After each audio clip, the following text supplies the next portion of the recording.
अस्सलाम वालेकुम नाजरीन, जे टीम व्लॉग में खुश आमदीद। उम्मीद करती हूँ आप सब खैरियत से होंगे। अल्लाह ताला आपको खैरियत से रखे, आमीन। आज मैं आपके लिए जो रेसिपी लेकर आई हूँ वो बीफ दम पुख्त की रेसिपी है हमारी।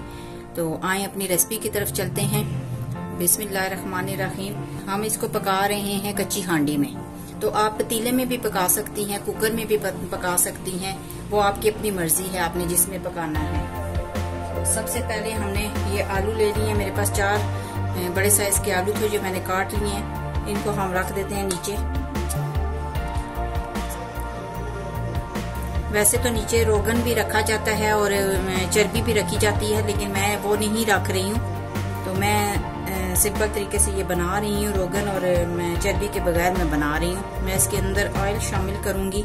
कुछ लोग जो हैं वो रोगन और चर्बी को पसंद नहीं करते क्योंकि उसकी एक हीक सी होती है, तो जिसकी वजह से लोग इसको ज्यादा पसंद नहीं करते। तो मैं जो है वो रोगन और चर्बी के बगैर बना रही हूँ। ये हांडी में मैंने आलुओं की तह लगा दी है। इसको मैं साइड पे कर लेती हूँ।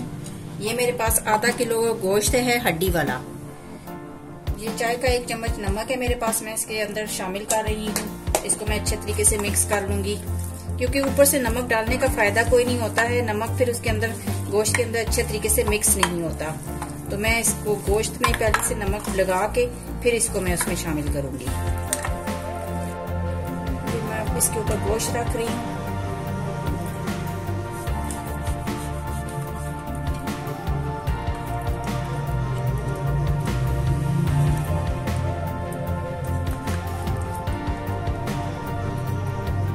ये देखिए हड्डी वाला गोश्त है। मैंने हड्डी वाला गोश्त लिया है क्योंकि हड्डी के अंदर से भी जो इसका जूस निकलेगा तो इसका जो जायका है वो और भी अच्छा हो जाएगा।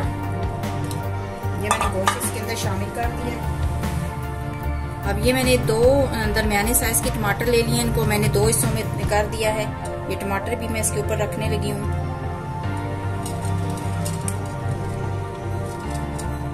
और एक दरमियानी साइज की मेरे पास प्याज थी जिसको मैंने छील कर 4 पीस इसके बना लिए हैं, वो भी मैं रखूंगी इसके ऊपर। दम पुख्त में ज्यादातर देखा गया है कि लोग जो हैं वो इसी तरह पूरा वो पोटली सी होती है वो डाल देते हैं, लेकिन मैं यहाँ पर लहसुन छील कर इस्तेमाल कर रही हूँ। तो ये छिला हुआ मेरे पास लहसुन है, ये भी मैं इसमें शामिल कर दूंगी क्योंकि इससे और भी टेस्ट अच्छा आएगा। ये मेरे पास सब्ज मिर्ची हैं, 7 पीस है मेरे पास, ये भी मैं इसके अंदर शामिल कर रही हूँ। अच्छा, दम पुख्त तो अक्सर देखा गया है कि मिर्चों के बगैर बनता है, लेकिन वो जरा फीका सा होता है तो वो मतलब खाया तो जाता है लेकिन उसमें वो टेस्ट नहीं आता। तो लिहाजा मैं आज स्पाइसी सा बनाने लगी हूँ। मैं इसमें मिर्चें शामिल करने लगी हूँ। तो ये मेरे पास कुटी हुई जो है चाय की 1 चम्मच है मेरे पास कुटी हुई लाल मिर्च है, और ये पिसी हुई जो है वो भी इतनी ही मिकदार में है। तो ये मैं मिर्चें इसमें शामिल करने लगी हूँ। अब इसमें मैं 2 अदद लीमू का रस शामिल करूंगी। फैला के आप इस तरह डालिएगा ताकि जो उसकी खटास है वो पूरे गोश्त में चली जाए, शामिल हो जाए। तकरीबन ये मेरे पास आधा कप है कुकिंग ऑयल, तो ये मैं इसमें शामिल करने लगी हूँ। ये सारा हमारा मटेरियल तैयार हो चुका है। अब हमने ये करना है कि इसके किनारों पे हमने आटा लगा देना है। सब काम तो इस आटे का है जिसने इसको पकाना है। ये हमारा आटा लग गया है, ठीक है।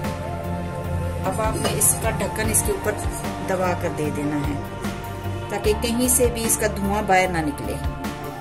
ये जी हमने हांडी चढ़ा दी है चूल्हे पे।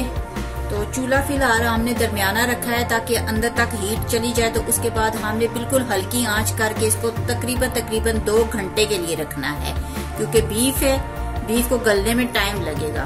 तो चिकन जो है वो जल्दी गल जाता है, बीफ का आपको पता है टाइम लेगा, इसलिए हमने इसको 2 घंटे के लिए रखना है।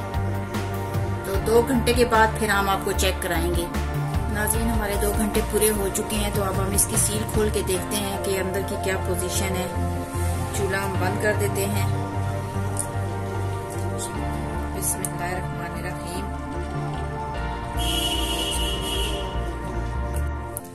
माशाल्लाह ये देखें साइडों से हमने आटा हटा लिया है और ये हमारी अंदर की पोजीशन है। हर चीज अच्छे तरीके से गली हुई है। अभी मैं आपको डिश आउट करके दिखाती हूँ और ये भी चेक करवाती हूँ कि हमारा गोश्त और आलू कितने अच्छे तरीके से गले में है।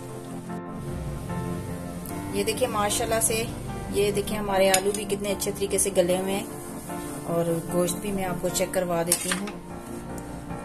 ये देखिए हमारा माशाल्लाह गोश्त भी बहुत अच्छे तरीके से गला हुआ है हमारा। तो ये हमारा है जी दम पुख्त बनकर तैयार हो चुका है। प्याज भी अच्छे तरीके से गली हुई है, मिर्चें, टमाटर, हर चीज़ अपनी जगह बहुत अच्छे तरीके से गली हुई है। तो हमारी इस रेसिपी को ट्राई ज़रूर कीजिएगा। हमारे चैनल को सब्सक्राइब कीजिएगा, लाइक कीजिएगा और शेयर कीजिएगा, बेल आइकन को प्रेस कीजिएगा। इंशाअल्लाह ताला बहुत जल्द हम एक नई रेसिपी के साथ आपकी खिदमत में हाजिर होंगे। तब तक के लिए इजाज़त दीजिए। अल्लाह हाफिज़।